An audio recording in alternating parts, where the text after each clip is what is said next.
Hey Facebook world, hope you're having a good evening.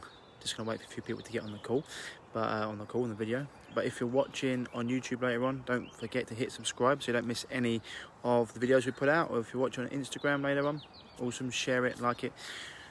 And because some people probably will need to hear this information. So when I answer a question I get in my inbox a hell of a lot, which is, Ryan, I've been trying to understand what's best for me when it comes to nutrition. Hi Wackers. Been trying to understand what's best for me when it comes to nutrition, food, supplements, whatever it is. But there's so much conflicting information, even about COVID, for example. There's so much conflicting information. I don't know who to believe, and I get it, But when I talk to my clients, and it's the same as something I learned from one of my mentors, we talk about this. When this happens, it's now time for you to be what we call an adult. So you can find two people on completely diametrically completely opposing opinions, both supremely qualified, both saying completely different things with research to back up what they say. Vegan, carnivore. This supplement's great. No, this supplement's terrible. Whatever it may be. And so this is when we actually have to become, what we say, an adult and make these decisions for ourselves rather than listen to other people, which is really, really important. So you have to go out and maybe experience this for yourself. If it's a food you've been told that isn't good for you, go and try it, see how you feel. Very, very different to just listening to what's written in the book, especially when these things are funded by certain people with certain agendas. People like to throw research at me sometimes, and I'm just like, have you even looked at who's funded that research? Because if you haven't, it's not even worth my time reading it, because straight away I look at who's funded it. And that's a big important point. So, and this could be anything, not just food. It could be with vaccines, for example. All these scientists that are funded by Big Pharma say they're fantastic, but when I look at the ingredients, and they're full of things like thimerosal, aborted fetal cells, aluminium, carbonic acid, antifreeze, MSG, I think why are these things in there? And then I hear all the stories of babies that have died or have had autism afterwards, etc. And I've read all these studies, and I start to think maybe they're not so good for me. Then you become an adult, you make your own decision, Same with organic produce. I get people saying, well, I've read studies that show me that organic produce, non-organic produce, there's no different. Well, when you actually go into it, you realise that the studies that show non-organic produce is the same as organic produce are done by companies such as Snickers and Mars, etc., who have completely bastardised what organic farming is. You actually need 3 years. So, for example, like the Soil Association, it takes 3 years to even get an organic certification. It costs like £10,000. I think it's $10,000, £8,000. Some farmers won't do that, but it's very, very different. And you look at studies that show how organic food is 40% more satiating, got more vitamins, minerals in it. It's not been sprayed with chemicals, pesticides, herbicides, larvicides, insecticides, chemical fertilizers, rodenticides. You might think, actually, use your common sense. What do you think? Will non-organic food sprayed in all those things be as healthy as organic food? And I always say to people, you must remember, scientists today are modern day prostitutes. They can get whatever result they're paid to get, and if they get results that the company's paying them don't like, and they won't be working for them very much longer. And so I always like to say, I could do a study that proves that daylight doesn't exist. I do it 365 days of the year. I perform it in between 10 p.m. and 3 a.m. and I can show you that daylight doesn't exist. And so this is why you've got to be really careful with what studies you read, who does them, what agenda's behind them. And you have to remember that education and certification are very different things. When you go to school, you get taught what to read. If you went to another country, you might get taught something else to read, but yet you only get marked an A or a B, whatever it is, a high score, if you answer the questions that they say, or give the answers that they say are correct.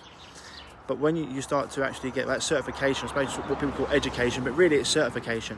When you actually start to get educated, then you start to learn things on your own, and you actually dive into things, and you start looking, well, that's our version of a war. What was their version of the war? Or that's what they say about this food. This is what the NHS say about this condition. Well, what do alternative practitioners say about this condition? For example, whatever it may be, or I got told that gluten's actually fine for me. But when I eat it, I feel terrible. And this is where you have to learn and go and do things for yourself. Because if you don't, you're always going to be relying on someone else's information. And You know, working with someone who knows what they're doing and getting results is absolutely fantastic. But even when I work with clients, I always ask them, how did your body feel on that? Because you are a study of one. This is really important. And so I get it. You know, you can get paralyzed by analysis. You know, paralysis by analysis or something like that. Anyway, in terms of you can have so much information there, and you don't know which way to go, what person to follow. You end up doing nothing. So what I always suggest is going and contacting someone that gets constant results that you resonate with and work with them, because you're going to be on a better path. So you're going to cut through all the minutiae. But even when you're doing that, it's really important to listen to your body and make your own decisions. And, you know, just because someone says a food isn't good for you or something isn't good for you, or it is good for you, but yet you eat it and you feel terrible, who are you going to believe? The scientific journal, the scientific study, or the fact that your body tells you you don't do well in it? And this is why it's really important. Even with the situation we're going through right now, when you're reading all the mainstream news, you know, about COVID and what's going on, and then with the fear porn, and then you read some of the things that I post, or you go on to Questioning COVID, or you listen to Dr. Andrew Kaufman, or you listen to Dr. Zach Bush, or you listen to Dr. Cahill, etc., etc., etc., and you go, actually they make a lot of sense. Or saying, my gut's not feeling right about this. You know, this is when we talk about how important it is to become an adult. So you get all the information, you do your research, and then you make your own choice. And, you know, something that works for you may not work for someone else. This is why broad spectrum diets don't work. I'm going to do a video on this, another video on this another time, but it's like people that go down the vegan route or the carnivore route, doesn't really matter. When you've got vegan glasses on or carnivore glasses on, you're only going to see the world through that particular lens. It's going to cloud all your judgment in every way, because you'll never be able to see outside those lenses. And it's led to me having to deal with some very, very sick vegans and also people that eat far too much meat, etc. But it's really important to have a wide spectrum of knowledge and information, but also to have your own opinion, form your own opinions on that, and dive deep. And one of the most frustrating things for me is sometimes I write a post and someone will make a comment below, and I'll be like, have you even read the research I just posted or clicked on the link? No, but, well, I can't really have a conversation with you because you haven't read the link or read the information or read the study. And if you haven't, and it's a non-conversation. It's a non-conversation because you can't even start.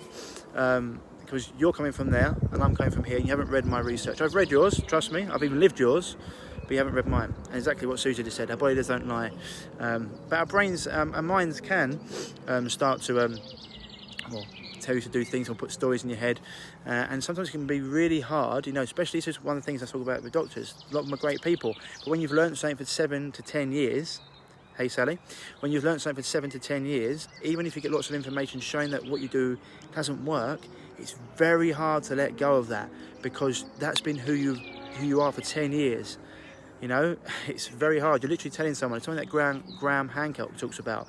Anyone who hasn't looked into Graham Hancock stuff about the world, you really need to. He's a fascinating person. And he says that I tell historians it's hard, what they've learned isn't correct, and it's really hard for them to take because it's 30, 40 years of all their work that's just been pulled apart. And so this is why it's really important. Hey Chris, this is why it's really important to understand that you need to look at both sides, and then you can make a decision, if I can speak, based on what you feel and how your body reacts. You know, I said before, someone tells you non-organic produce is just as good as organic produce, and you sit there and think chemicals, fertilizers, pesticides, herbicides, etc. have been on this food and they haven't been on the non-organic food. What do you think? Is it going to be as healthy? And for example, they only use NPK fertilizer, which is going to got 3 elements of the 61 that are meant to be put in. So you're having food that's completely devoid of lots of different nutrients and vitamins and minerals. Is it going to be as healthy for you? No, but surely they can put studies out there that show it, because they can fund anything they want, because they've got millions of pounds, billions of pounds, these companies. So he's got a helicopter going overhead, of course. So anyway, that question, Ryan, there's so much information, I don't know which way to go. That's what I said before. Look at both sides, whatever information it is, whether it's diet, whether it's about nutrition, supplements, exercise, COVID, look at both sides and then make up your own decision, or even go and try stuff. I said before, do both your research, try it yourself, one of the best things, and see what sits right with you, you know. I've actually been fine. This virus has got a 99.7% survival rate. yet we've shut down the whole world's economy, and it's actually less deaths with COVID without a vaccine than there is with the flu with a vaccine, for example. And you go on questioning COVID and they talk about viruses and how Dr. Stefan Lanka proved that you can't even isolate measles, for example, etc, etc, etc. So go and do your own research, and then find someone you resonate with if you want to cut through the stuff, and work with them, because that's going to get through a lot of minutiae for someone who's got results in certain things or whatever it is. Go and work with them or find them and speak to them. It's going to help you a lot, okay? So, you know, also what I said before, what works for you may not necessarily work for someone else. So it's all about the part of becoming an adult and learning these things as we go along. Okay, guys and girls, so hopefully that helps. If you've got any questions around this, give me a shout and I'll try and answer them. But I'm going to do a few more videos on this, and for the things, I've got a very interesting one. You know, as I said before, this whole thing, in my opinion, what I've done, you know, it's never been about a virus, about a lot of other things. And if you look at us biologically, we're 100 trillion cells. 90% of us is actually bacteria. We're far more bacteria than we are human. You know, we've got 380 trillion viruses in us with other bacteria pathogens. You're never going to build immunity hiding away. There's a great film out there. I think it was John Travolta in it. I think it was A Boy in the Bubble, where they tried to keep him away from all the germs. And what happens, you put someone like that into an environment where it's got germs, then you're going to have a reaction. You know, you've got bacteria, E. coli, salmonella, all different pathogens all over you. It's all over you all the time. You're breathing it in, and yet you're trying to hide away from the virus. We shouldn't be talking about how we can hide away from it. We should be talking about how we can build people's immunity so we can live life again, and without a vaccine, etc. So anyway, hope this helps. Any questions, give me a shout. Otherwise, as always, stay happy, stay healthy. Speak to you soon. Bye bye.